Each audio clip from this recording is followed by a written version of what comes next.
Welcome to Guys Open. I'm your host, Christopher Fisher. How are you doing today, John? I haven't talked to you in a long, long time. Yeah, I'm doing great. That's It's fantastic. summer, everything's warm and nice. It's A little bit too warm. I had some Pops sodas explode in my garage. It was too hot. Too hot. It's like I've never heard of a too hot explosion. no, I know it. Cold, It also always used to be too cold, too hot. It's terrible. And so now I have to store all my apocalypse Coke supplies in the basement. Is what I have to do. I thought you have a bunker by now. Yeah, it's the basement. Yeah. Okay, but we're here today to review a debate between Chris Date and Will Duffy, and we're just going to focus on the Chris Date part because this debate is called "Does Open Theism?" I'll add it to the stream. Does Open Theism best explain the biblical data? Okay, so I want you to, being like a neutral party, kind of give us, if you're going to make the case that open theism doesn't best explain the biblical data, what kind of case would you present? What kind of arguments would you make? What would be the strategy for your opening round? For my opening round, I don't know. I guess I'd try to point out instances of prophecy and foreknowledge, maybe how that explains that there's some sort of either foresight or control. Point out how God always makes these verses about how he will finalize and win in the end, and that like there's nothing that surprises him, nothing that catches him off guard, things like that. Okay, so what I'm hearing is that you would try to grab some data and put that data together and systematize it and say open theism doesn't explain this data very well, and perhaps there's a better solution to this pattern of data that we're seeing is this different model. I already see the problem. He doesn't bring up data at all. Well, yeah. The problem is going to be very glaring pretty quickly. He just starts arguing against random open theists that he found in books. Like, I don't like this guy's reading of this verse. But you'll see that. So that is actually what I would expect. If you're going to make the case that open theism does it best explain the biblical data, you're not just going to be attacking random open theists who you're not debating with and saying those open theists don't have good readings of certain verses, because there's other open theists who also read those verses in different ways. It's not like defeating one open theist like defeats all of open theism, or means open theism isn't the best way to read the biblical data. It's a very weird debate. Just for clarification, whoever put the title of the debate, that was what they said that the debate was about going into it? Yeah, Will Duffy is smart enough to understand that we make the debate about the Bible and not about something stupid. And so these debates are titled in the ways that they are for specific reasons. So it's pretty fantastic. So we'll listen to Chris Date, Calvinist Chris Date, annihilationist Chris Date, and he's going to tell us all about why open theism, if it doesn't explain the biblical data best. All right, Chris. We'll get started with your opening. That's about as loud as it gets on my end. I can hear it fine. Oh, I can't hear anything now. Open theism best explains the he was muted. Indeed, I think it cannot do so. And the case I'm going to make will consist of three planks. Firstly, open theists' interpretations of open theistic proof texts are self-defeating. Number two, what open theism boasts can solve are problems that open theism itself introduces. And number three, Yeah, apparently he did a debate review of this, and Will Duffy's like, half of it's about you, Chris, so not me. It's like, well, I don't actually plan on watching it, so if they make any real points, someone else is going to have to bring that to my attention. Because he brings an insufferable guest on to talk. So I think that's actually what happened. So Chris Date is friends with Tyler Vela, and Tyler Vela had a debate with Will Duffy, and Tyler Vela, in his open theism biblical, his entire debate was just attacking random open theists' readings of various proof texts and not at all dealing with Will Duffy again. So I think this is their weird strategy in their mind, that they think that they could just grab random open theists and attack them, and that's somehow a case against open theists. So first of all, the title of this debate seems to indicate that you need to begin with the open theist, right? So they're not even doing that. Like, the open theist has the positive case. Yeah, Will and he Duffy has made the his negative case, but he doesn't respond to Will This is Duffy's his case. response. Okay. No. These people, when they go into these debates, they think that their opening cases are standalone, irrelevant, and irrespective of anything. The first, Well, there is a formal debate setting where you do that.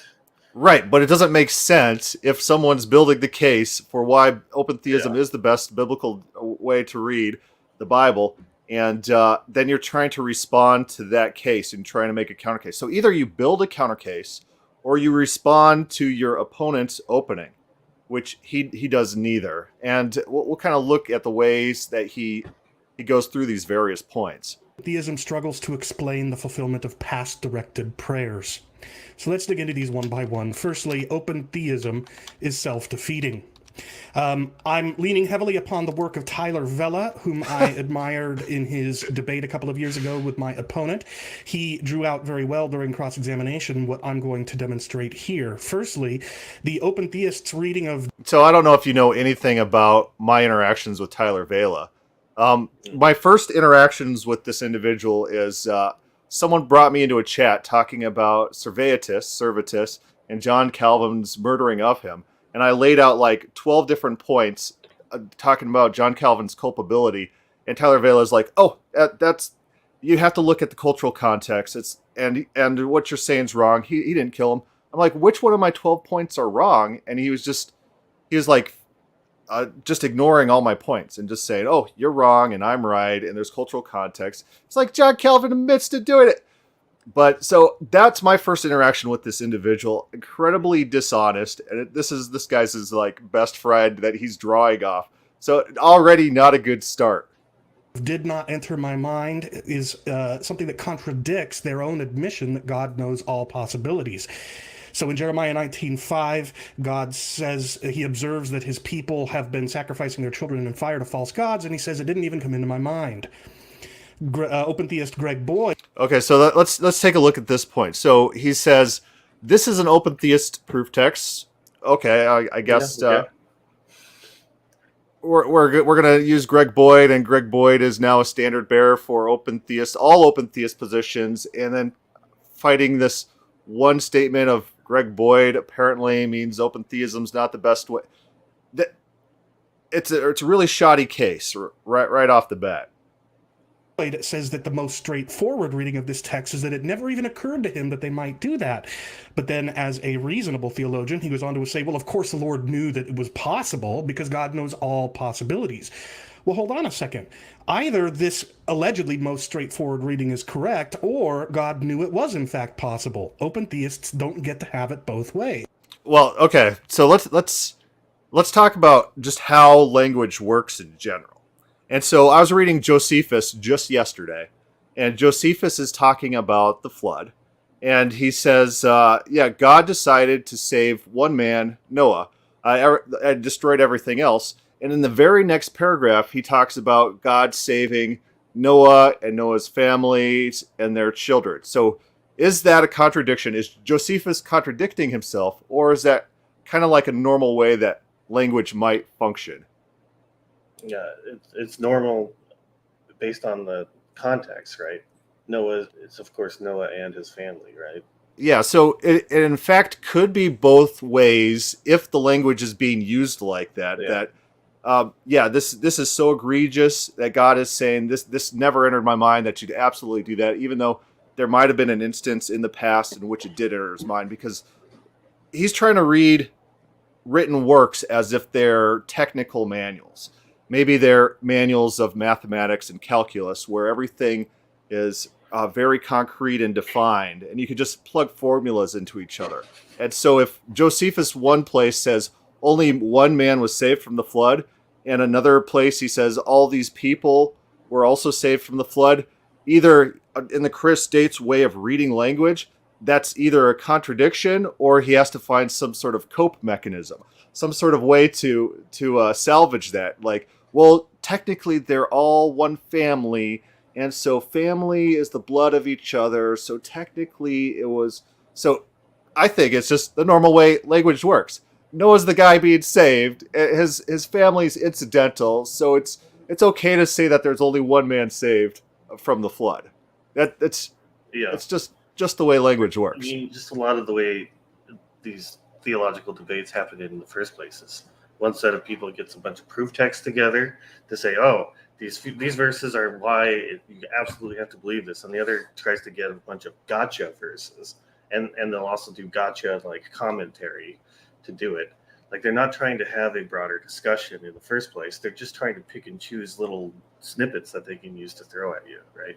It's kind of like how politicians are always worried about getting sound bites thrown at them. This seems like the same thing. It's like you're just going to have a sound bite rather than trying to understand, like the breadth of human language in the first place. Yeah, so let's say I was doing is Calvinism biblical, and I just start grabbing like the worst examples of Calvinist exegesis on verses that I could find, and I threw that into my opening. That's not actually an argument, because I'm not actually arguing that Calvinism as a whole is irredeemable. There's other open theists who have other opinions on these verses. He's not considering that, and he's trying to build straw men. Well, but it's very effective, and this is why you always have to pay attention to the difference between rhetoric and dialectic. Rhetorically, this tends to be very effective, because if you're trying to win an argument through rhetoric, what you do is you just sort of try to humiliate and embarrass your opposition, make them feel like they're not worth paying attention to in the first place.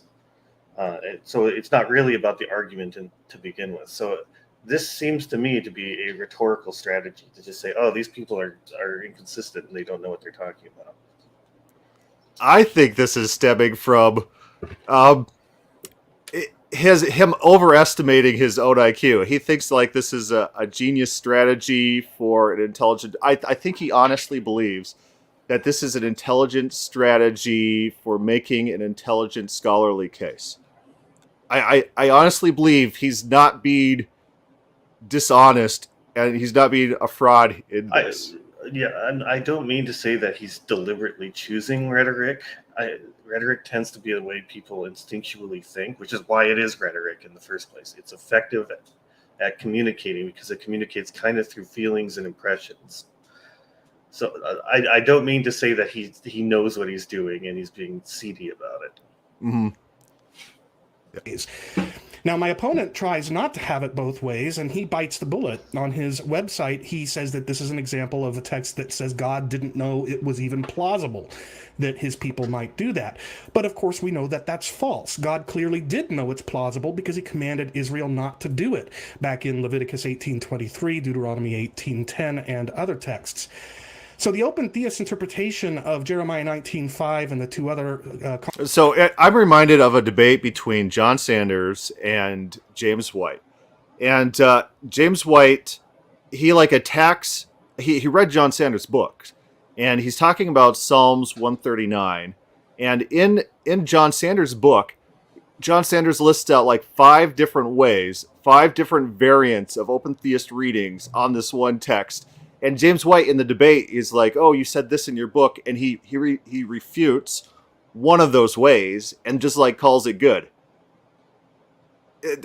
It's problematic. You're not actually not showing that open theism is not a good way to read that verse. You're just attacking one of the various possible ways to read that text in an open theist light. You're not attacking open theism as a whole. Right. That's absolutely what's going on here. Comparable text in Jeremiah is self-defeating, and there's a simpler, better explanation for it. Namely, God didn't even think to command them to do this. He's a Calvinist. Secondly, the open theist reading of "see if they have done" contradicts their own admission that God perfectly knows the past. So in Genesis 18:20 and 21... Yeah, did Will Duffy claim that God perfectly knows the past? He didn't. And there's open theists who don't believe that God perfectly knows the past. He's attacking a certain brand of open theism rather than open theism as a whole. And so this is actually really funny. He's going to sit here and argue that the more extreme version of open theism is better and more true to the text. Well, In a debate, that tends to be what they're doing. Like, because they're so used to gatekeeping and preventing talking to anyone who's even more radical than, say, Boyd. Like, all they really know how to do is attack someone like Boyd. It doesn't enter their mind that Will Duffy might disagree or be a little bit more radical in his thinking, right? He doesn't pay attention to Duffy in the first place. It's not like he's ever going to read anything Duffy writes. He doesn't care. Because, like, the people he's worried about are the people just sort of slightly open theist who have big churches like Boyd, or had a following for a while like John Sanders. He's not worried about you unless you become big enough that it'll have to care. Well, he's a little bit worried about me. I think a lot of his talking was about me, and there's some fallout from this debate in which he claimed that a phrase used of God was not used as of man, like I claimed in the comments and in the questions. And it was a laughable claim. And if you pulled up, we'll get to it eventually. Okay, we'll get to it. But it's really funny. I think he might have felt a little bit humbled by that. God in a theophany says he's going to go down to Sodom and Gomorrah to see whether what they have done matches up with what he has been told they have done. And my opponent on his website says that this is an example of a text in which God the Son, in an anticipation of the incarnation, empties himself of knowledge. But nothing in the text suggests that this is an incarnation-like self-emptying. This is a purely ad hoc attempt to avoid contradicting Scripture elsewhere. Scripture that open theist Clark Pinnock acknowledges proves that God didn't need to travel to Sodom to find out about it. He cites Jeremiah 23:24 as proof. See, Clark Pinnock is reasonable, and he recognizes that the open view of God risks being taking metaphors and figures. Clark Pinnock's reasonable, and he disavows this more extreme open theism in which God doesn't know past events. Therefore, open theism doesn't best explain the biblical data. Of speech too literally, and he urges his. Like, he's only saying Clark Pinnock is reasonable in this particular example. He probably would disagree that Clark Pinnock is reasonable in general, right? Right. It's kind of like a cherry picking thing. Fellow open theists not to do that. Evidently, my opponent disagrees, and that's fine. But the problem gets worse because the knowledge here that God purports to go and accumulate is not knowledge of the past. Not merely knowledge of the present. It's also knowledge of the past. Have done, he says he will go down to see. And open theist Greg Boyd says that it's precisely God's perfect knowledge of the past and present that enables him to predict in Jesus that Peter will deny him 3 times. So open theism affirms that God has perfect knowledge of the past and present in order to explain divine predictions elsewhere, but then they must deny that God has perfect knowledge of the past and present in order to make Genesis 18:21 evident. That's a lie, Chris State. So there's open theists. If someone believes that God doesn't have some knowledge of the past, they're an open theist. And so he's saying all open theists must have this particular definition of omniscience and a specific understanding of how God relates to past and present. It's just him making fabulous, fable type claims. He's just making it up. And so he's literally just arguing that the Bible, I think he says a little bit later, but if taken literally, argues for a more extreme version of open theism. And the verses there, could and probably are describing God going down to verify past reports which have come to him to see if those reports are true. But also the text can be read and has been read by Jewish scholarship, for example, or the Talmud and or the Jewish commentaries. They talk about how this is God going to test them to see if they continue in the ways of the past. So it's still God gaining information, but going to try it out to see if they continue. And that is a valid reading, and that's the reading Craig Fisher takes. And it's not the reading I take. I do think it's going to verify past reports, which kind of looks like what's going on here. Josephus doesn't read it this way. Josephus sees it as like a future test, and God knows the present circumstance in Sodom. I was just reading that yesterday, as we talked about, and so there's a wide diversity of ways to take this, but a lot of ways to take this text are open theistic, and you can't just attack one of them and then expect the whole house of cards to collapse. For open theism, it's self-defeating. There's a simpler, better explanation. This is simply a didactic anthropomorphism meant to demonstrate God's just character to readers and to Abraham even at the very time. So when he says the words didactic anthropomorphism, what does that flag in your mind? What do you think he's trying to say? I mean, just deconstructing the words. It's like you use metaphor to teach something. I think that's what he's getting at with that. It's the Bible is describing this in a specific way to teach some sort of principle, unnamed principle. He's not telling us what principle it's teaching, but it's like can't be taken seriously. It can't be taken literally.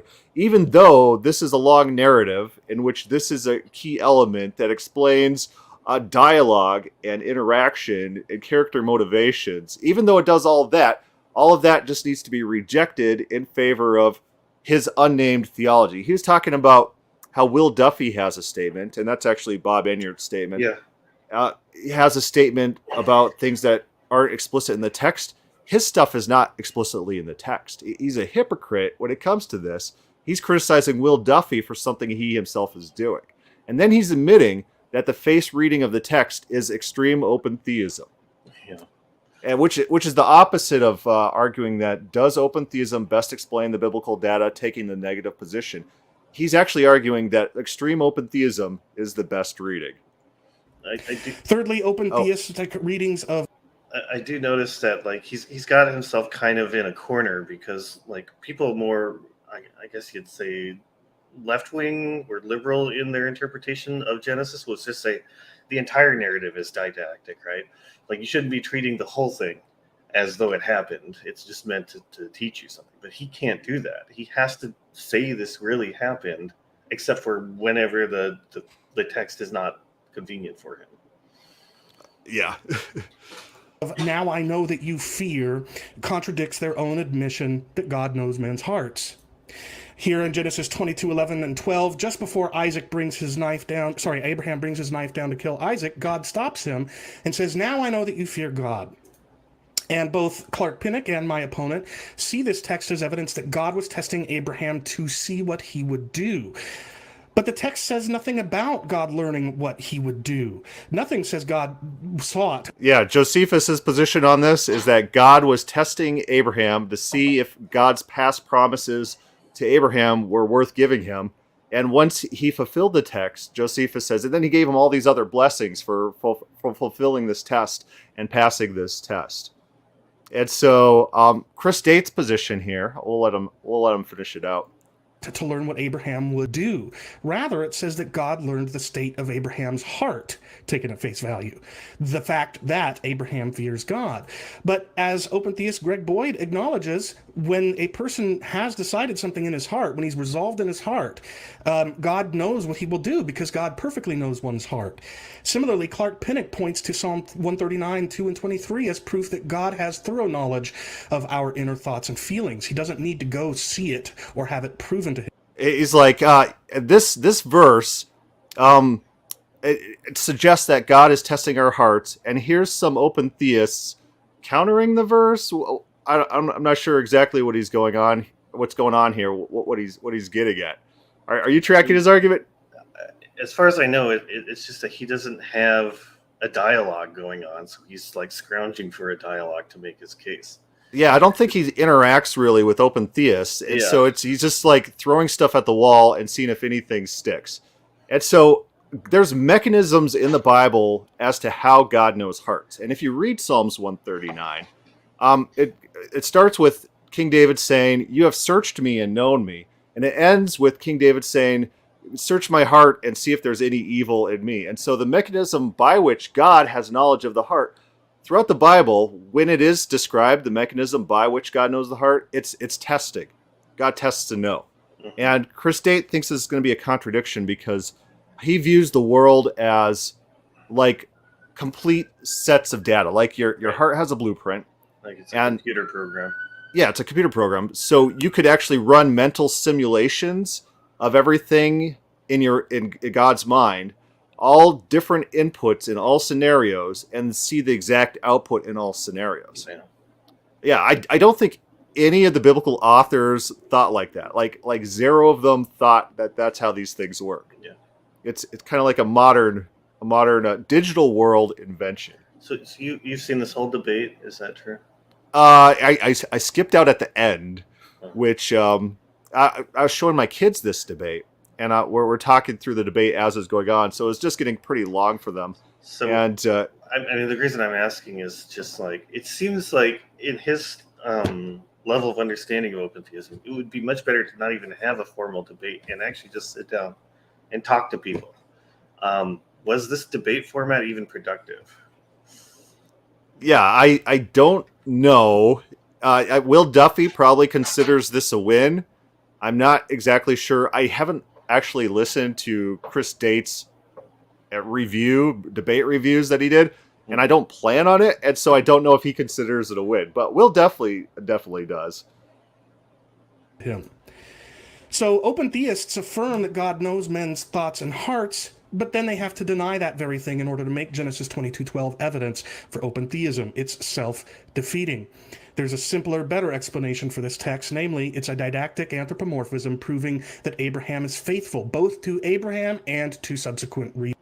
He says, open theists, it's like he's never conversed with an open theist on this and learned how God knows hearts. And so he attacks kind of like a straw man that he kind of fabricated. And he's saying the verse should actually be read, now you know that you fear God. Yeah, this is just another teaching moment for mankind that doesn't actually mean what it says. It's better to read this verse as not meaning what it says on the face value, and have this secret other system that I kind of came up with based on my understanding about how God operates and behaves.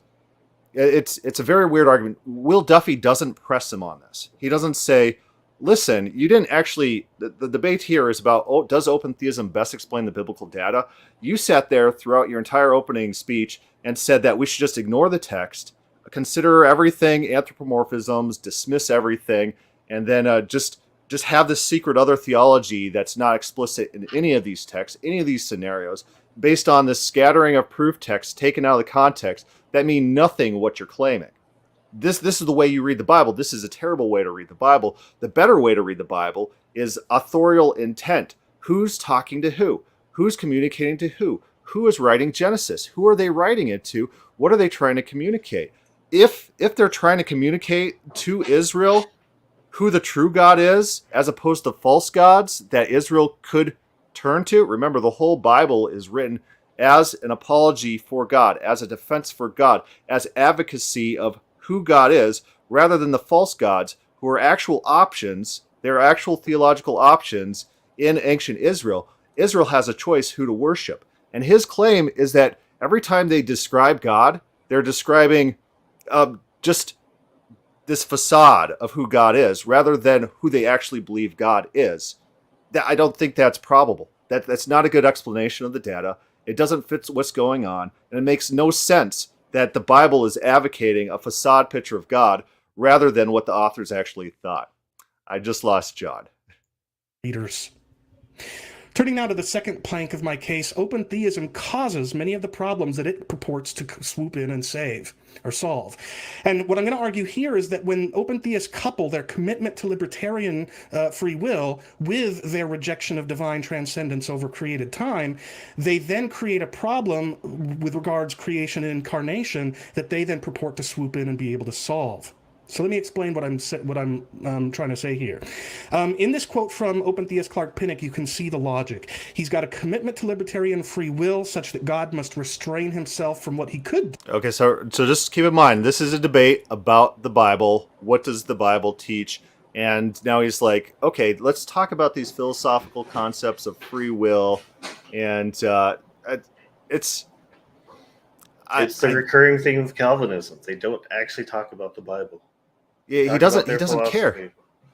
He's like Clark Pinnock, a guy that Will Duffy has never named, that I know of. I've never heard in my life Will Duffy mention Clark Pinnock's name. Maybe I have. I don't know.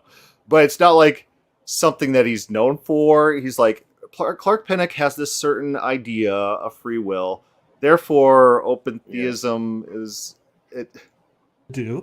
And thus far, it's perfectly fine. There are plenty of people that aren't Calvinists that think people do have libertarian free will and who are not open theists. So I'm not blaming them for their commitment to libertarianism. Yeah, so I'm over here in the comments during this debate. Complaining. And this guy, oh, that's funny. Date. Open theism is not the best way to read the Bible because the proof text would mean God doesn't have present knowledge. I said, which side is he arguing? And then Scott here replies, he says, drinking game, because I'm always interested in drinking games. Drinking game, every time he says anthropomorphism. Scott's trying to kill me over here in the comments. Arianism. But then they take it to another step. They think that in order for God to not have foreknowledge of the future, he must not be fully transcendent. In fact, he must not be outside of time. So they are intentionally rejecting God's transcendence over time in order to establish that God doesn't know the future. You see this in my opponent's own reasoning in his debate with Tyler Vela that I mentioned earlier. He says he's like, open theists, get this, they don't believe that God is dun dun dun outside of time. He's like, I thought this was a proof text for anything. Well, he does throw out some timelessness proof text, and that's what I really got him on in the post debate. Everybody but open theists believe that God knows the future exhaustively because they believe God is outside of time. Well, that implies that if he were outside of time, he would have exhaustive foreknowledge of the future. So with that in mind, he argues that since creation involves a before and an after, therefore the act of creation necessitates that the person doing the creating is in time. Well, so God can't create unless he's in time, and according to my opponent, voila, open theism wins. But of course, he's already rejected that God is transcendent over created time. Similarly, he says that in the incarnation... time is apparently a thing that God created. It's like he's never talked to an open theist. Yeah. He's within his own bubble world. Mm-hmm. Is the act by which God became flesh, and this entails a change over time. And so therefore, God must be in time, or else he can't become man. And once again, voila, open theism wins. But again, this is only after having already rejected transcendence over created time. He's like, my opponent rejects transcendence over time, and then guess what he does? He makes arguments against transcendence of opposing, or transcendence of time. Isn't that terrible? Like, yeah, what? Yeah, he's attacking your model. He doesn't agree with your model. He's allowed to criticize your model from your own perspective. That doesn't make it contradictory. Yeah. You see, if this is a popular depiction of the history of the known universe, open theists want to say that in order for God to create here at this point in time, he must. This is his opening salvo. Does open theism best explain the biblical data? He says, "Look at my space-time chart. See, open theism doesn't best explain the biblical data." Pre-exist that point. You time. really see this a lot. Is that because there's physicists who are talking about this idea of a beginning of time. Therefore, it coincides with the biblical evidence. I mean, you want to go down that route, what is the biblical evidence? You want to start tying the biblical evidence versus what physicists say about, the history of time and space and the universe. Like, I don't know if he actually wants to go down that route. He's just trying to attach himself to it in sort of ham-fisted ways. I think it's all about signaling. He's like, I'm the scientific side, and we're scholarly over here, and the open theists, they reject this scholarship. Therefore, open theism's not the best way to explain the biblical data. Yeah. It's like, I don't think any of the biblical authors ever envisioned this chart he has on the screen. They never thought, well, time is a created substance that is manipulable by God, that God transcends this. None of them do that. So he better get to his proof text pretty quick because I'm getting impatient. But that's only true if one first assumes that God is in time. Consider the relationship between an author and the world of the story the author creates. Here's a picture of J.R.R. Tolkien. I'm skipping it. A depiction I'm skipping of him it. telling the story of Middle Earth. No. Now imagine if I'm skipping it. The story of Okay. and is raised, Okay. He's still talking about Tolkien and Middle Earth. Okay. Contribution to the book Philosophical Essays Against Open Theism. At least it wasn't Marvel this time. Both space and Okay. So here's his proof text. I gotta scroll back just a little bit. Coherent about that. Similarly, if he had written himself into the story of Middle Earth as a character, a human character. Okay, so here's his first verse, Isaiah 57:15. For thus says the one who is high and lifted up, who inhabits eternity, whose name is holy. There's several things I noticed from this. Number one, there's a bunch of ellipses, so it's like he's not doing full verses. There's no context. Inhabits eternity. That's an interesting phrase. How he's claiming that phrase means God inhabits and eternal now. Yeah. And so in my post debate, or not post, well, my post debate response, but in my question to him, I pointed out that phrase inhabits eternity is also used of man, and he went and denied it. We did a whole podcast with that, but the Strong's words, the exact same words are used of God and of man. Only in the case of God, he says this is like inhabiting some sort of timeless realm. And in the case of man, this is, it's referring to inhabiting a land in perpetuity. Yeah, absolutely. Just like repent means something different if you're talking about God or man, or any other word that you used for God is radically different than talking about when you use it with man. And so this is a really good object lesson for open theists.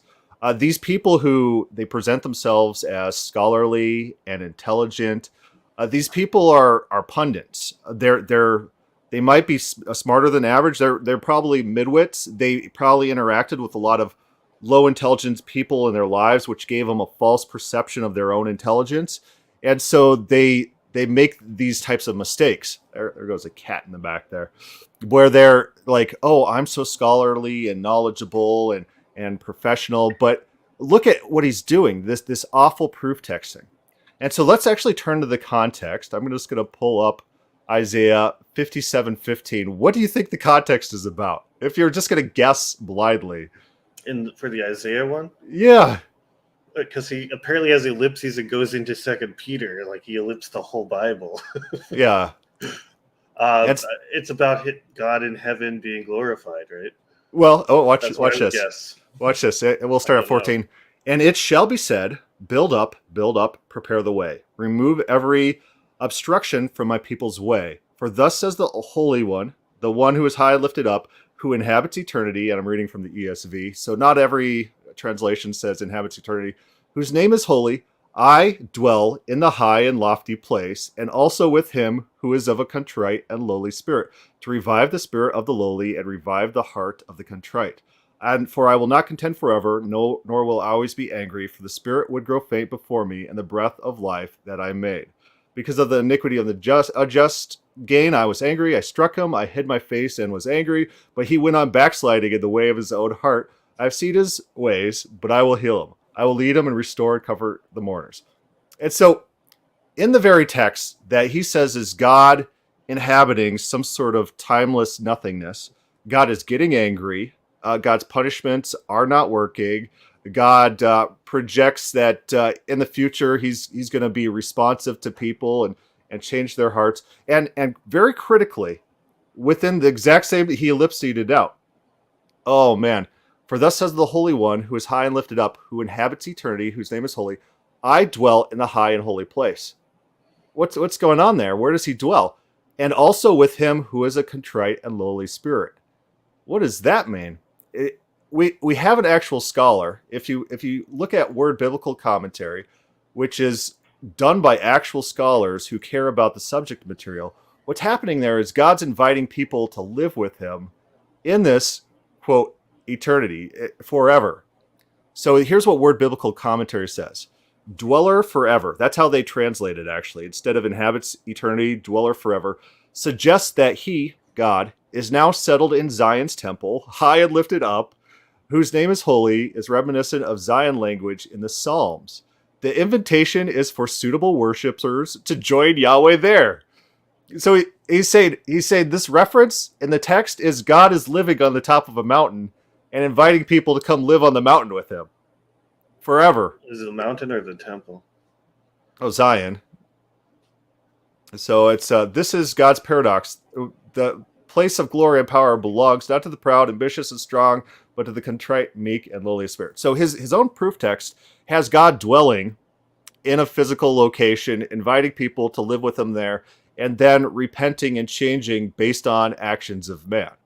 So that's the context of him saying, okay, so let's talk about it real quick. Why the heck would the author of Isaiah just put in one weird random line about timelessness in this passage? Does it even make sense? Does it provide meaning to anything that's in the surrounding context? And this is why he uses ellipses. This is why he quotes one verse. This is why he doesn't jump into the context. He really is desperate for a proof text, extremely desperate, so that the entire context has to be avoided, and you just have to claim these are his two proof texts. So these are his best evidences in the Bible. I mean, the for proof this. text is just to look for the word eternity, like, I don't know, Google search it throughout the Bible, and then just in isolation quote it, right? And nowhere else is this eternity like translated like this. Basically, I don't got it pulled up, but basically it's a different word than the typical word people use for like the ages. It means that you're doing something in perpetuity. Yeah. So when the people inhabit the land eternally or in perpetuity, using the same phrase, inhabits eternity, dwells in perpetuity. So God dwells in perpetuity in the high and exalted place that's being talked about, and invites us to come live with him there in context. This just goes to show you, these people, they think they're scholars, they think they're better than everyone else. They're pundits. They don't care about the text, they don't care about the context, they don't care about the Bible. They're not particularly smart individuals. They're engaged in punditry and not scholarship.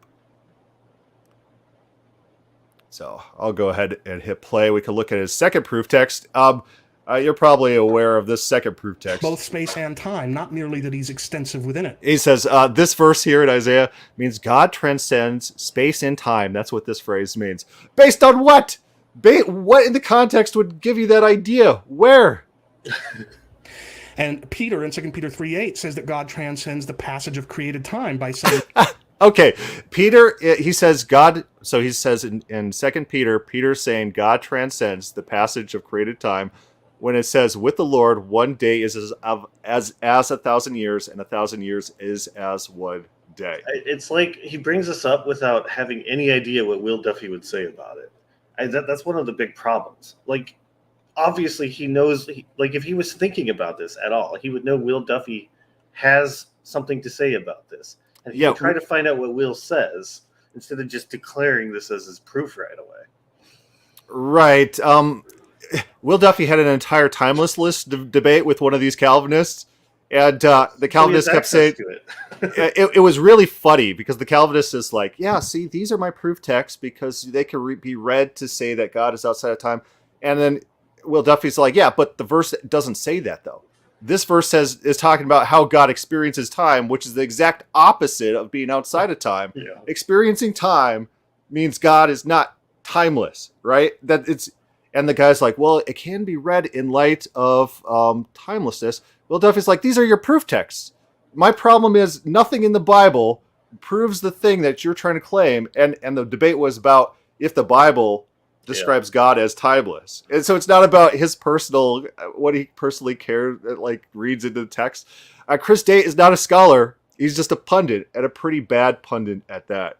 That with the Lord, one day is as 1,000 years, and 1,000 years as one day. He transcends the passage. Okay, so do you know the context of this one?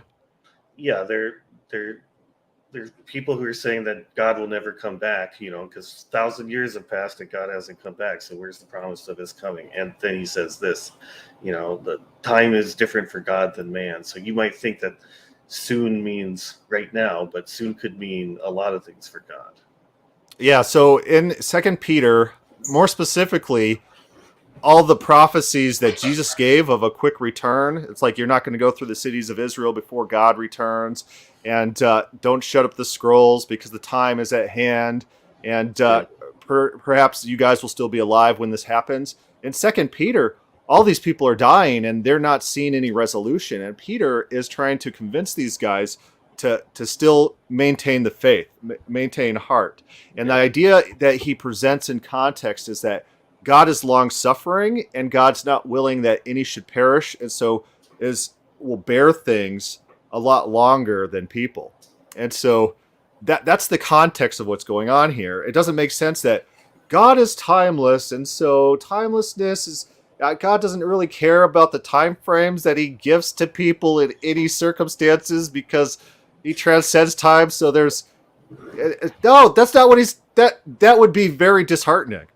If you're expecting the apocalypse to come and kill the wicked, God's going to round up the wicked, kill them, gather the righteous and bless them, it's not heartening to hear, well, God is timeless, and so all the time delineations that he makes throughout the Bible are kind of meaningless, and he could kind of just pick and choose whatever he wants. That's disheartening. That's the entire opposite of the context of 2 Peter. So they literally, for their proof text, have to reverse the immediate context of whatever's going on. Time. So with this in mind, we can easily say without any contradiction that the God-man can indeed grow and change in created time, while God in his nature, his divine nature, is unchanged beyond created time. We could say the God-man cannot know his future in created time, while God in his divine being outside of created time. Okay, does open theism best explain the biblical data? Let's talk about God-man-time interaction. And knows the whole future of created time. And we can say that the God-man can be tempted to sin while in created time, even though God is unable to sin in his divine nature beyond created time. There's no contradictions in any of these. So now that brings me to the third and final plank of my case. Open theism poorly explains the fulfillment of past directed prayer. Okay, so this might actually be his best plank through this debate. He's going to argue that there are certain prayers that require things to happen before the prayer is actually said. Past-directed prayers are explained in detail by Dr. James Anderson in his contribution to the book Philosophical Essays Against Open Theism, but suffice it to say, a past-directed prayer is one whose fulfillment now requires God to have acted in the past. And I want to make 2 points here. Firstly, unlike all of open theism's alternatives, open theism does not have the capacity, does not enable God to answer past-directed prayers because he doesn't know they'll be made. And I just want you to consider for a moment how common these kinds of prayers are, or at the very least are likely to be among God's people. Anytime you have told someone you would pray during their job interview or during their life-saving surgery. He's like, remember those times where you prayed for someone after the fact? In my model, that prayer was effective. It was answered. Yeah, it's like, well, okay, what if I prayed for something after it's done and then it didn't I guess my prayer was ignored. It's like praying that your car, like let's say your car doesn't start in the morning, then praying like 30 minutes later that your car would start in the morning. It's like, okay. Yeah, this is like his argument why open theism, to the biblical authors, they're like, pray for things in the past because they're effective. Like, is he trying to refer to people's personal experience of praying that say this, you pray for someone and then you find out their surgery had already happened, it went well. You're like, oh, it was my prayer that worked. Like, that's what he's doing. React like that? Like, it's insane to me. His arguments are absolutely insane to me. Okay, but he does give a biblical example of what he thinks is future prayer affecting the past. Or during their first date, or during their wedding planning, whatever. Anytime you tell somebody you're going to pray for them, and then you wake up too late, you accidentally sleep in, or you forget, or whatever, and you pray, oh Lord, please let this have worked out. Well, you're doing something unintelligible on the open theist view, but every other view has what's necessary to allow for that. including mine. But more importantly than that, since this is a debate about the biblical data, open theism most poorly explains, out of all of its alternatives, the fulfillment of past directed prayers in Scripture, like the one we see recorded in Genesis 24.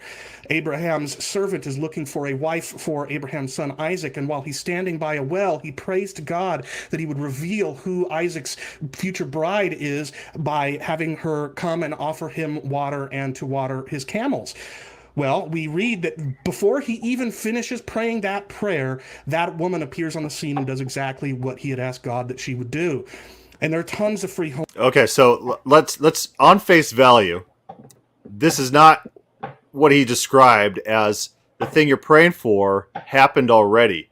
He's praying for a specific woman to do a specific action, which happens. It starts to happen during the prayer and concludes after the prayer is done. Yeah. So it's praying for a future thing. His argument's going to be, there's a little bit of clicking on your end. His argument's going to be that there are past factors that had to be accounted for this. But this is actually, if you just look at it, you just read it, this is not something which has already happened in the past that's being prayed for to happen. Yeah, Human choices that must have been. Not only has it not happened in the past, but like it's a weird thing to say that this is somehow a disproof of open theism. Like, it doesn't necessarily say that his prayer made it happen in the first place. Right, and so he's going to go through various elements. Oh, she had to be at the well. She had to have a water pot. It's like, okay, I guess God was trying to get her to the well that day. Maybe, because maybe he saw the guy coming to find a bride and started doing that. Yeah. That doesn't mean that he made all those different elements happen because of the prayer. This it's a weird argument. We'll get into it after he finishes his argument. Involved going into this. Just one, for example, is that all of the family at her house would have exhausted, or at least nearly exhausted, the water that they had that would necessitate her going out to the well to get more in the first place. So all of those would have happened prior to Abraham even beginning his prayer. Open theism just does not have the resources to address that, to explain that. So okay, so here's his idea. So there's an individual that goes to a well, prays for a woman to approach him and give him water. Therefore, even though that was concluded after the prayer was said, God must have brought her to the well and regulated the water content in the house up to that point, as if going to the well wasn't a normal thing. Well, the weird thing is that, like, he himself does not think the prayer was causal. He thinks not only that prayer, but all prayer, including prayer for something to happen in the future, is coincidental. It's not really related to your relationship with God. Yeah, absolutely, because God can't gain from outside himself, so people can't influence God because that would contradict his classical attributes of immutability and simplicity and impassibility. God can't be affected from outside himself. So basically his argument is why open theism doesn't best explain the biblical data is because there might have been a prayer sometime which had prior factors that might have had to be accounted for the prayer's fulfillment. Guess what? Not all prayers are fulfilled. Yeah. And so pointing to this one prayer, aren't. like if she wasn't at the well, this would probably be unfulfilled. It doesn't cause a problem. Mentioned in the Bible. Yeah, it wouldn't have made it to the Bible. It just wouldn't have. And so it's this weird thing, like this prayer was fulfilled by God. God set up all events up to this point in order to fulfill this prayer that he knew was coming. And it can't be that people normally go to water holes. It wasn't like the guy's praying, let her be wearing a blue dress. And then she's like wearing a blue dress that had to actually, it's like, let her give me some water that she's at the watering hole that she has on hand for being at the watering hole. It's not like, let her be 6 foot tall and blonde. I don't know. Nothing like that. And so it's a very strained argument. And, Will Duffy doesn't call out any of these points that I know in this debate. There's only so much time. There isn't, but the whole debate, does open theism best explain the biblical data? And basically his argument is some open theists say things about some verses which I think are incorrect. More extreme open theism explains these verses better and there's some philosophy that open theism might struggle to deal with.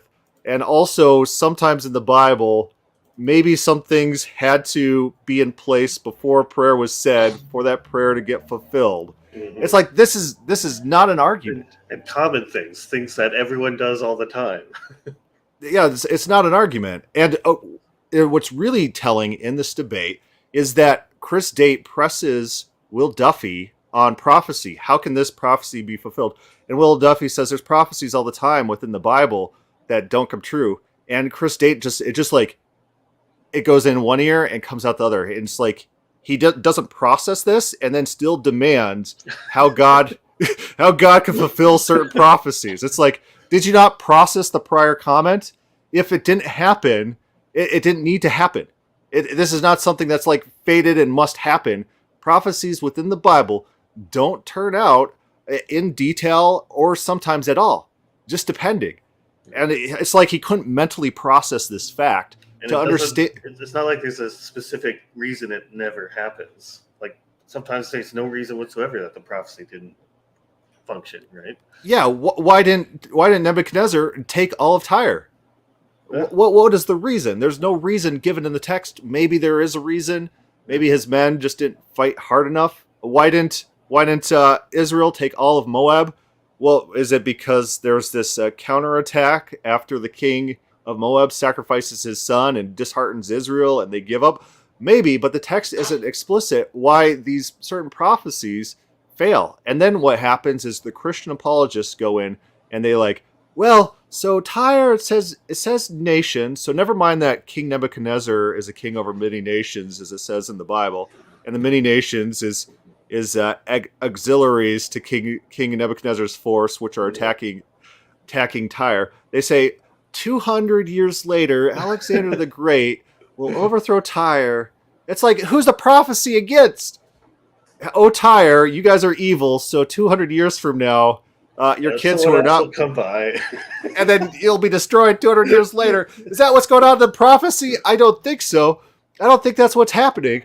And so they have to go through these extreme mental juggles in order to get prophecy fulfilled, except for they won't allow the same leeway in prophecy fulfillment with open prophecies that they demand open theists explain. Yeah, it's like, how can this happen? Well, you guys have shown you're open to almost any explanation, no matter how ludicrous, for prophecy fulfillment. And so take your pick. Make one up. If this didn't happen, what would be your justification? Well, we'll go with that. Because you guys, there's no standard. There's no intellectual standard here. I can't believe sometimes people's intellectual disintegrity, poor thinking standards. And I definitely think it's because this guy thinks he's actually smarter than he actually is. He's not a scholar. He's a pundit, definitely. Again, number one, open theistic interpretations of open theist proof texts are self-defeating. Number two, what open theism boasts it can solve are problems that open theism itself introduces. And thirdly, open theism struggles to explain the fulfillment of past directed prayers. Thank you. Thank you. All right. Are you convinced that open theism doesn't best explain the biblical data? Biblical data. He says, here are like a handful of arguments open theism makes, and I disagree with them. I mean, that doesn't in any way say whether or not it best explains something.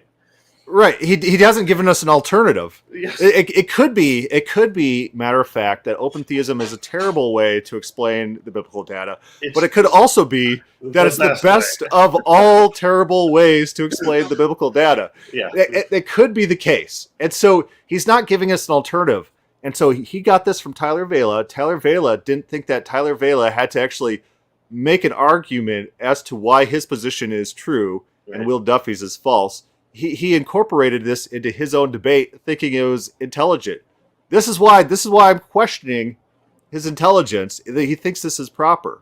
And I don't know what neutral parties think watching this debate, but the Calvinists are all in there like, wow, Chris Date really smoked this guy. Like, what are you what debate did you watch? Which debate? Okay, Will Duffy, in his opening argument, he talks about the 400, 500, 600 different times in the Bible where the Bible explains how God knows something. God knows through watching. God knows through thinking. God knows through determining to do something. God knows through testing. And so he points out all these ways by which God acquires information, which is completely denied by Chris Date here. It's like, I think Will Duffy has as the better argument.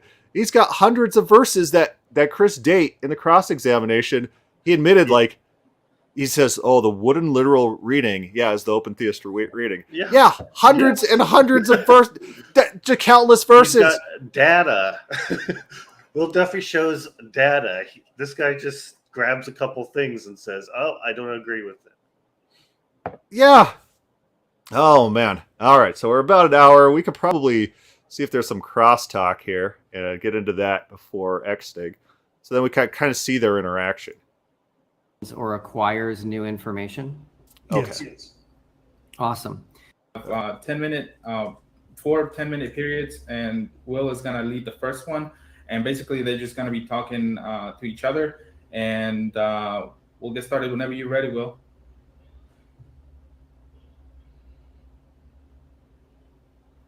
They never unmute themselves. We can't hear you. My fault. There you go. Hey, Chris, so the audience doesn't think I'm straw manning you. Can you confirm for everyone that I was correct in my opening statement when I said that you believe God never obtains or acquires new information? Yes. Awesome. So in my next question for you, it's important that you know what I'm not asking. I'm not asking if you agree with me in my belief that God obtains information. I'm also not asking you if you agree with my interpretation of the biblical data that God obtains information. But my question is this: do you agree that based on a literal reading of the text, the Bible states hundreds of times that God obtains new information by observation and experience? Almost. I would not agree to that using just the word literal, but if you add woodenly literal, if you say woodenly literal or literalistic, then yes, I agree with you. Can you help me understand the difference between literal and wood? If you say I don't like it, then I agree. So Will Duffy probably should have replied with, would any ancient Israelite not take this at face value? It's like, would the normal Israelite... anyone know that, right?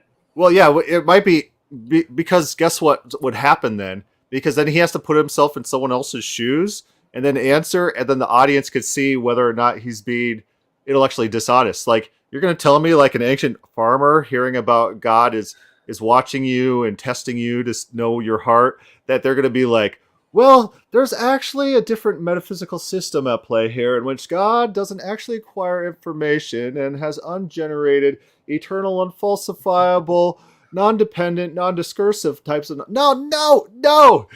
None of them thought that way. Woodenly literal?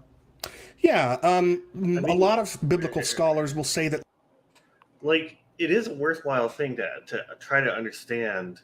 Like, a lot of what Calvinism is saying, I'm reading the secret Bible code that, most of this wooden literal interpretation is what the normal people read because they're just not smart enough to get the secret Bible code. So maybe he actually, not necessarily ask about ancient Israelites, but just ask of anyone reading this. Just a person brand new to Christianity, how will he interpret God is based on this, for example? Yeah, it'd be great because putting him in other people's shoes doesn't allow him to give his own answers, and then he has to kind of give like a normal person answer rather than his caveated nonsense that he himself has in his own head. Yeah, the Bible is a secret manual to Calvinists. They are regenerated. They can read the true meaning of the text, and all those unregenerated individuals can't truly understand the secret meaning. It's if it sounds cultish, it's because it is cultish. It's a form of Gnosticism where the special enlightened elect have the true teaching that's not accessible to the normal masses. Right. literal in the context of biblical interpretation doesn't mean wooden literal, like taking an anthropomorphism, for example, and reading it as though it's a literal statement of fact. They wouldn't say that's the. So what's an anthropomorphism? Is that a figure of speech that you're familiar with that operates in any fictional literature that you're aware of? I mean, most people just say metaphor or simile, depending on what they're talking about, right? Like, you can say anthropomorphism, but it'd be like things like the cat was behaving like a person, and you don't really talk in those terms, even in the cases that it happens. It'd be a little bit like you can use it, but you'd have to be doing it in the most abstract, scholarly way. Well, I remember an Upright Citizens Brigade episode in which he's like pitching ideas to Disney. He's like, how about anthropomorphic baby talking planes? And then there's like little planes that are talking and singing. For example. And so anthropomorphism is not like a concept you're going to find in the Bible unless it's a fictional framing device. You're going to find metaphor or simile or idiomatic speech. It's not going to be anthropomorphism. Anthropomorphite was a pejorative used by Augustine and people of that time to say, hey, those people are anthropomorphites, meaning those people believe God has a literal body. Mm-hmm. And so it didn't have this idea where you could just call something an anthropomorphism and just dismiss it offhand. It seems to be a modern phenomenon which but used by people who fundamentally don't understand the use and function of language, as Chris Date is shown to do. So, literal view, they would say that the literal reading is the literarily intended reading. So in the case of a poetic statement or something like that, the literal reading would be the literarily intended meaning, not a wooden. So Michael Fishbane is a Jewish scholar, and he has a book about anthropomorphisms or metaphors or whatever in the Bible, and he suggests maybe these metaphors we should take literally. Maybe when it talks about God fighting a sea monster, God they actually were trying to communicate that God fought a sea monster. Maybe we need to posit that as a possibility in the text that we are reading and not just dismiss it out of hand. And I think he's right that we do need to consider that things that we consider idioms might actually are supposed to be taken on face value. It needs to be part of the possibilities of the text. And Calvinists don't like this. People who are heavy into philosophy don't like this. They want easy ways to dismiss options in reading the text. Oh, if that text meant this, if God went down to Sodom to see if the reports which came to him are true, then God wouldn't have past knowledge. That would be terrible. Anthropomorphism, dismiss it. We don't have to explain what's going on. It's meant for these peasant farmers who not as smart as us Calvinists. We secretly know what's going on. We got the idea.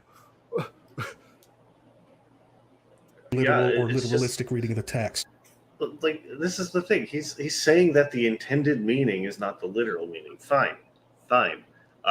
So that means that you just need the idiot test, right?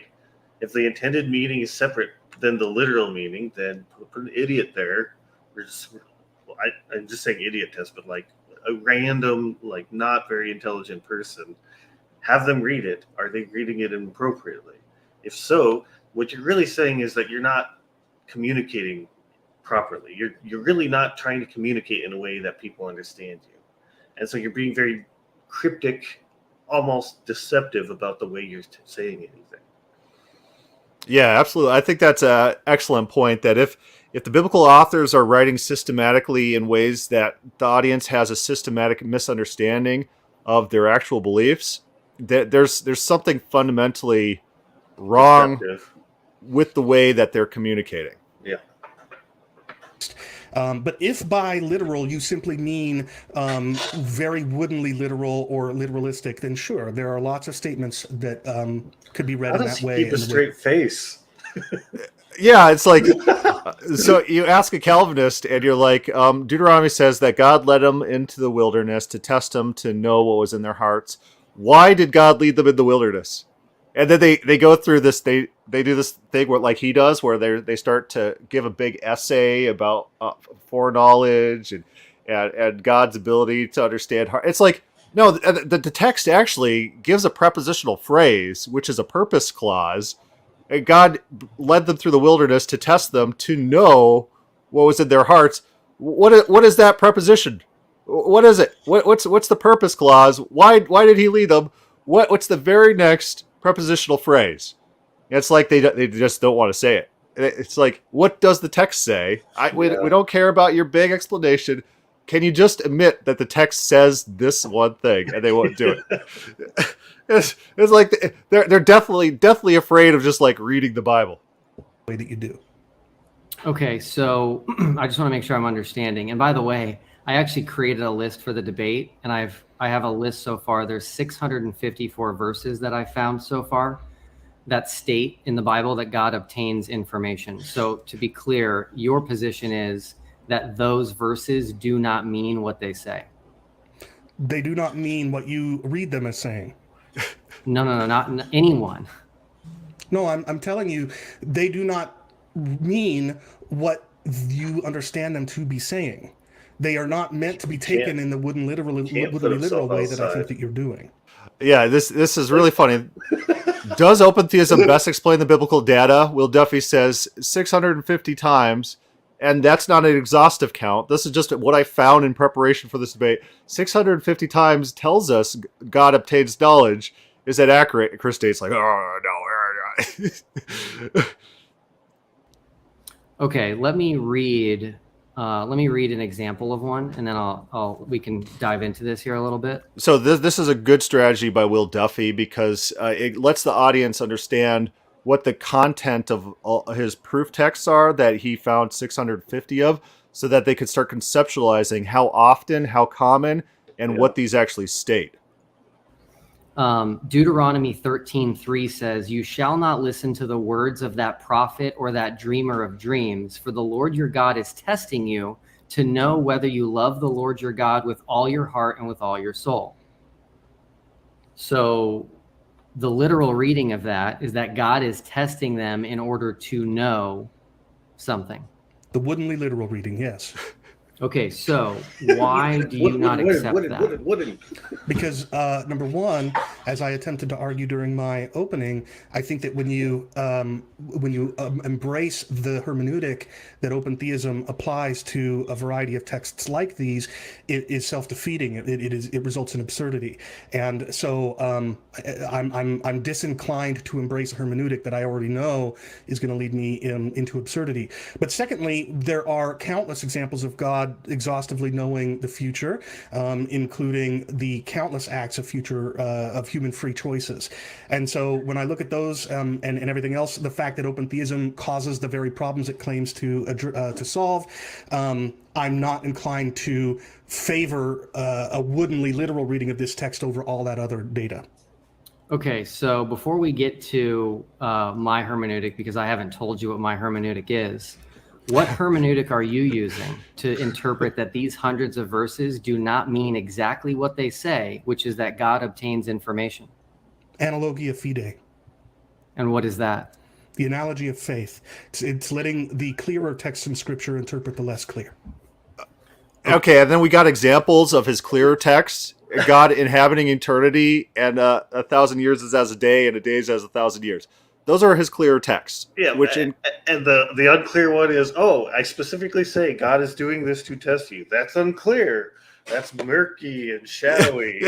Yeah, the more clear one is inhabiting eternity, meaning he's timeless and has no relation to time. That is the more clear one. It's like, these people, they don't care. He doesn't care about the Bible. He doesn't care. That's right. Okay. A few months. Sam writes, the open theism hermeneutic is just reading the Bible and believing what it says. Yeah, if you read the Bible and believe what it says, straight to hell, do not pass go. Ago in your debate with Michael Lofton, you said multiple times that your method of exegesis is the grammatical historical method. Did you change your mind in the last few months? No, but these are both tools that are used in the...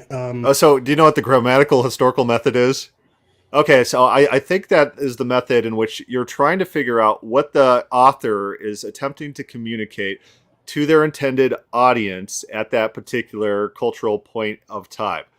And so it's really funny. I've met these Calvinists who that is their proclaimed hermeneutic because that sounds good. The Bible means what it says to its intended audience. But then you start pressing them on these things, and they start going haywire. It's like their wires start fizzling, and their sparks start flying, and then they go into full defensive mode when they want to deny that things actually have meaning to their intended audience. It's like they know that should be the hermeneutic, but they don't have, like, they would have to give up so much of what they're so desperately clinging to, so they can't do it. Yeah, I wonder if it hurts Chris Date internally if he's if he's intelligent enough to pick up on his internal inconsistencies. He doesn't seem to.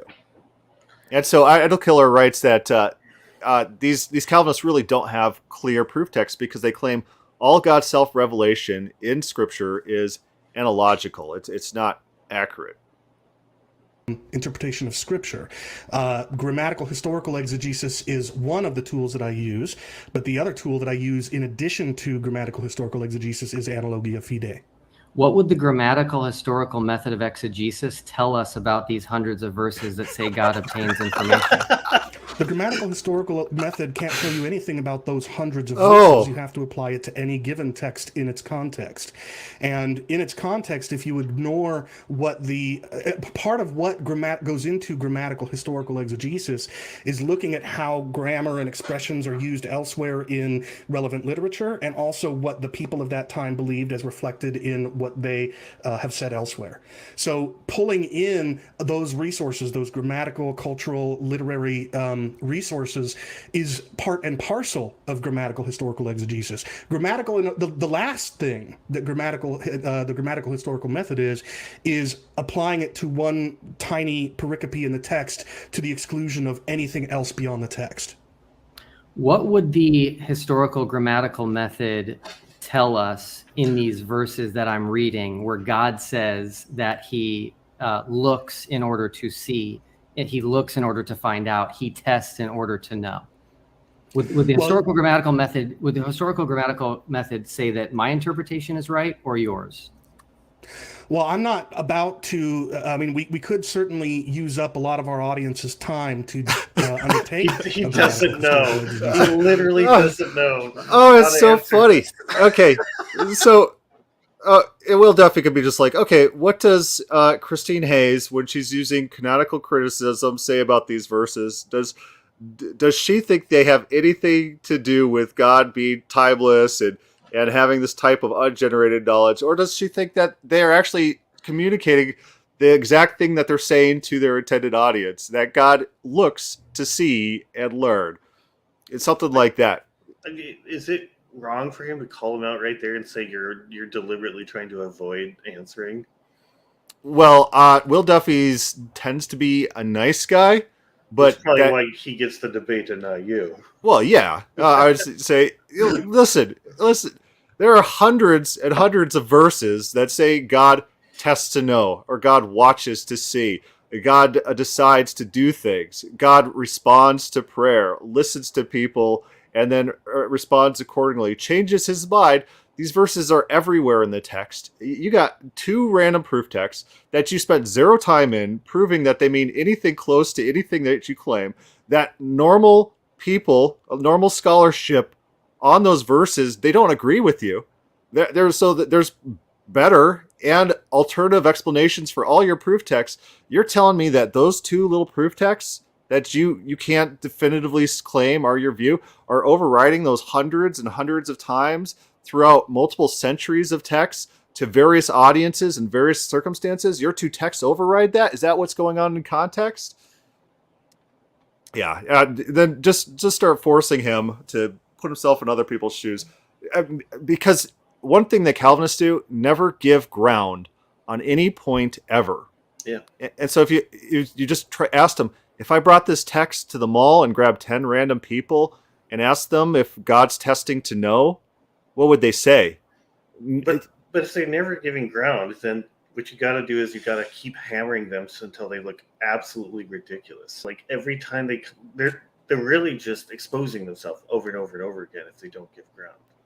Right. And so that's why it's good to just force them into situations in which they are admitting things that they don't want to admit. Yeah. And so if you pound them on the preposition, in this verse, does this verse give a reason why God tests? And then just force them to give the statement.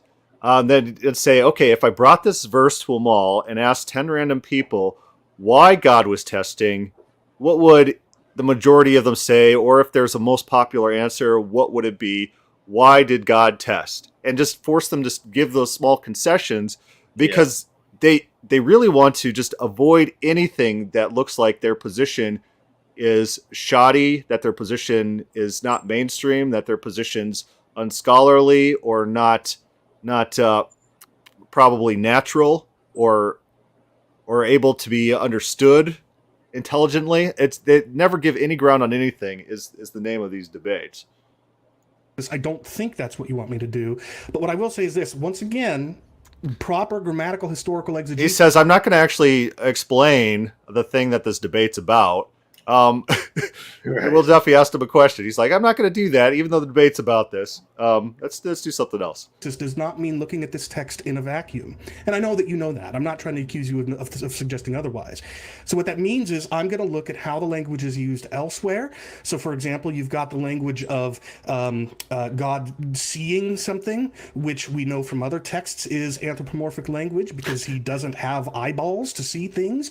So this is their type of straw manning. Mm-hmm. Does someone need eyeballs to see something? Robots see things. Video cameras see things. Bats, you could say, see things. So it's a straw man. But that's regardless of that, God might have eyes to see. You're not discounting that. And if God does have a corporal body, open theism's true. It's not this Calvinistic determinism and Calvinistic outside space and time singularity. He's literally arguing that the most natural reading of these things is open theism, extreme form of open theism, and bodily corporality in God, which would be one form of open theism. Will Duffy doesn't take him to task and point out, everything you're telling me is that we should be more extreme open theists. That's literally your argument. Yeah. Does open theism best explain the Bible? Yes, extreme forms of open theism are the best explanation for the biblical data. We might also look at how what the very culture that produced this text says about God elsewhere, like his exhaustive foreknowledge of the future and his ability to answer prayers even before those prayers are offered. So when you bring in all those resources and apply them as you attempt to understand this text, I think. Why does God need eyeballs in order to see? He never explains that. Sam writes. Well, he doesn't want to explain it because he doesn't want to actually engage in this type of conversation because it won't behoove him. It's better for him to kind of like build a straw man to defeat and never go back and actually talk through the ramifications and the nuances of this. The best explanation arising from a grammatical and historical exegesis is that what we're looking at here is a didactic anthropomorphism, very similar to what I think is your take on God walking in the garden and saying, "Where are you, Adam?" It's didactic, and what's being communicated, what's being taught in this. Adam says Duffy should number the list of verses 1 to 600 or whatever, and tell Date just to pick a number from 1 to 600, and then they just go through that verse together right then and there. That would be a good strategy. Yeah, I mean, Chris Date's answer to any one of those is you got to take the whole picture, which is why it's funny. Will Duffy says, I've got 600 verses that we can look at to get a whole picture of something. But if you take any one, he'll just retreat and say, no, you got to look at the broader perspective. It's like the Bible's a big book. You got like 2 verses. I got like 700 data points throughout the Bible in various contexts. You did nothing to show that any of your proof texts mean anything close to what you're claiming. I think open theism best explains the biblical data. Nothing you said has proven otherwise. In fact, you're arguing open theism, extreme open theism, is the best way to explain the data. Yeah, I don't see. I understand why Calvinists will say Chris Date won the debate, because if anyone says anything that affirms their priors, they're going to say that person won the debate. Well, yeah, like you said, they never give ground.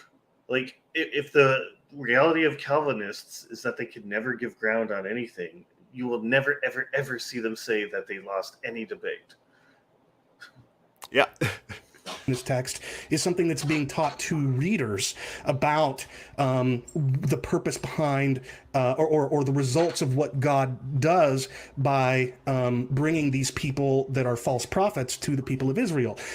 He reveals that they are not, in fact, going to fear him and keep his commandments. They'll follow after the false prophet. So when Deuteronomy says that the Lord led them 40 years in the wilderness. Here's my comment in the debate. Date. Look elsewhere to see how phrases are used, except his proof text on inhabiting eternity. To humble them and test them, to know what was in their heart, whether they would keep his commandments or not. What is leading you to say that verse right there is an anthropomorphism?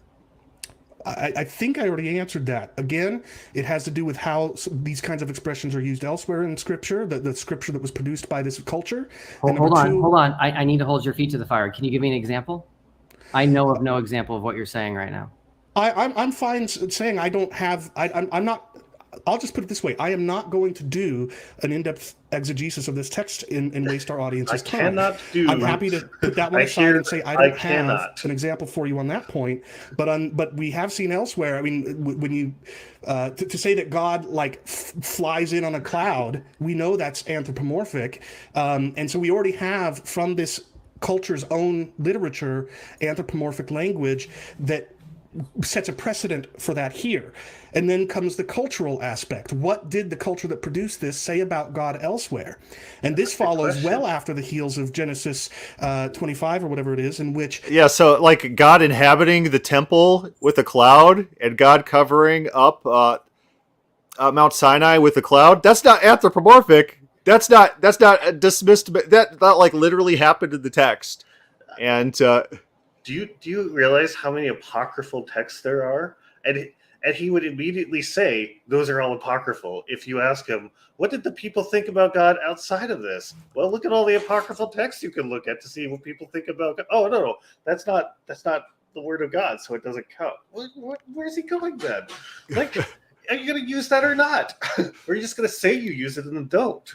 Yeah, Josephus, when talking about Genesis 3, he's like, God didn't expect Adam to do these things. He is surprised. And so maybe in the cultural context, there's open theists like Josephus who understand that the text might mean what the text actually says. Yeah. But we're about at an hour and 30, and Pink Noise says, just tuned in, what did I miss? So we could summarize this whole thing. So today we covered Chris Date's opening argument. Why does open theism not best explain the biblical data? In his case is that I got two proof texts whose meaning is definitely my understanding, and they override 700 verses found by Will Duffy that say that God acquires knowledge, because if you really read my verses in my particular way, you can see that God is timeless, and also open theism has some ways of reading certain verses that I don't like, per various open theist scholars who are not Will Duffy. And don't forget that the question of the debate is, does open theism best explain the biblical data? Which, data is like lots and lots of data points, right? And we're just watching him in cross-examination keep saying, I'm not going to give an exhaustive view of the data.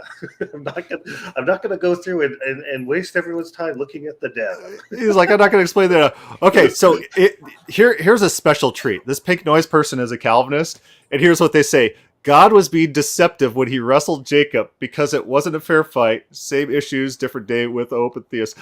I asked Calvinists one day on a Calvinist webpage, has God ever lost a wrestling match? And it sent them into a tizzy. They were besides themselves. They didn't know how to answer this. They all started crazy. And so they do this Pink Noise thing where they're like, oh, it wasn't a real wrestling. God can't actually lose things. And it's like they're trying to justify their crazy priors, their crazy theology with the biblical data, and they're just struggling to make sense of it. So it's like, Oh, God could have won if he wanted. Well, okay, let's pretend God could win if he wanted to, and that's what's going on. Which there's no indication whatsoever in the text reads the opposite of that. That this was actually a fair fight that Jacob won. And he held Okay, us down. let's pretend that God could just win that fight no matter what. Did he lose that wrestling match? And they're besides. They don't know how to answer. It's just the funniest thing. Let's just turn there real quick. Genesis 32:22, and we'll see if the text means says anything that this Calvinist, this pink noise guy, wants it to say. Fantastic. So Genesis 32:22, and we'll see. Has God ever lost a wrestling match? Oh no. Okay, the same night he rose and took his 2 wives, his 2 female servants, his 11 children, crossed the ford to Jabbok. He took and sent them across the stream. Jacob was left alone. A man wrestled with him until breaking of day. And when the man saw that he did not prevail against Jacob, he touched his hip socket, and Jacob's hip was put out of joint as he wrestled with him. Then he said, "Let me go, for the day has broken." But Jacob said, "I will not let you go unless you bless me." And he said, "What is your name?" And he said, "Jacob." And he said, "Your name will no longer be called Jacob, but Israel, for you have striven with God and with men, and have prevailed." What in that text makes pink noise think that this is like just some sort of fake fight, like a child wrestling type thing? That's not what's happening in the text. These people are lunatics. So it doesn't matter what the Bible says. It doesn't matter any wording in the Bible. Whatever they want to believe in their head is the truth, because they're Calvinists. They got the super secret squirrel decoder glasses. They could see the true meaning of the text. They know to ignore hundreds and hundreds and hundreds of verses within the Bible that talk about who God is and what God does and why God does it, how God learns information, how God interacts. All of that is not important to the Calvinists. They got their own special theology. They don't even have to prove that their theology is true. They just claim it. And if whatever they claim is in fact true. These people are not biblical scholars. They don't care about the Bible. They want to discard the Bible, and they do everything they can to undermine the Bible. These people are pundits. They're not smarter than you, even if they have their degrees, even if they say they can read Hebrew. They're not smarter than you. They can't read the text. They don't care about the text. These people are not good faith individuals. All right, John, any closing thoughts? Not really. It doesn't seem like they were trying to answer their initial question. So, there's lots of ways that you can go about and approach this question. And there's lots of ways you can probably be a little crueler about dealing with this. But I think Will Duffy was holding his own from the little bit that I saw. And it seemed like a good debate then. Yeah, Will Duffy does know how to do cross-examinations and does know how to press points and create the perception of incompetence in his opponents. And so I will give him props for that. And I think he does it pretty well in this opening salvo. But I think his opening statement's actually pretty good as well. But, probably not going to go over that. Chris Dates was more interesting because it's not a typical opening argument from Calvinists. There were new arguments. That doesn't mean they're good arguments, but there were novel arguments that are worth considering. All right. Well, thanks for coming and thanks for hanging out about an hour and a half. And I think it was a good time. All right. Thank you, everyone, for coming. And thank you, Pink Noise, for your comments.